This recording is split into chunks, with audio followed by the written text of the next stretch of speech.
They are. And many people don't know that. In fact, it wasn't until 1983 that people had to pay tax on their Social Security. Now, and this is great information for your next trivia game, now what happens is the money that is collected on your Social Security benefits, that money actually goes into the Social Security Trust Fund to help prop it up so maybe it'll last a few more years. This tax can be quite impactful. The purpose of this video is to share a little bit about how the tax on your Social Security is determined in broad terms, but also to share 5 sources of income that sort of fly under the radar, and the IRS does not use them in their calculation of provisional income, which determines how your Social Security is taxed.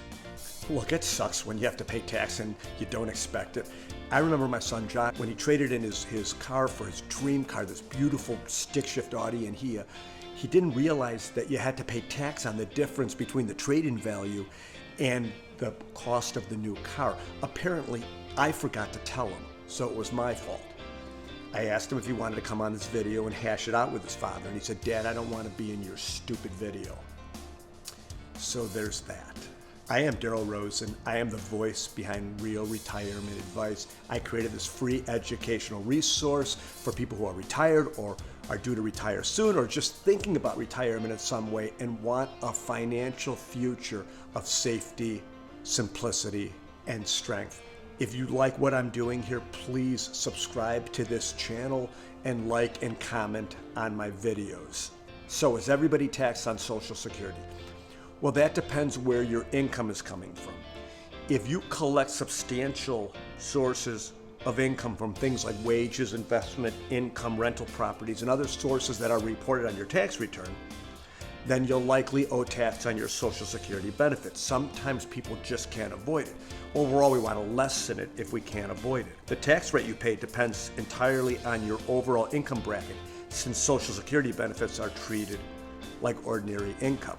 There are strategies to help you reduce the amount of income you owe. One such strategy is to take as much income as possible from sources excluded from the provisional income that the IRS uses to calculate the taxation of your Social Security. So what's excluded from provisional income?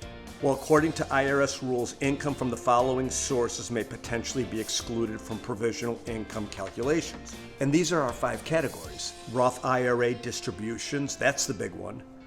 Non-taxable pensions and annuities, inheritances, if you're so fortunate, gifts, and distributions from properly structured life insurance policies. The big ones, again, being Roth distributions from either a Roth 401k or a Roth IRA, and distributions from life insurance policies can also be very helpful. Please keep in mind that taxes are just only one part of the calculation. If you follow the Secure Retirement Success Method, the proprietary method I created to help people have safety, simplicity, and strength in their future, you know that it's really 3 categories: protect the nest egg, create streams of income, and save money on taxes. It's not just one at the detriment of the other. So let's keep that in mind. If you need help on anything retirement related, whether it's Social Security or anything else, in this video we talked about reducing taxes. If you need any kind of help or a second opinion, feel free to reach out. I'm happy to help you. And again, if you like what we're doing here at Real Retirement Advice, please subscribe and like or comment on the videos.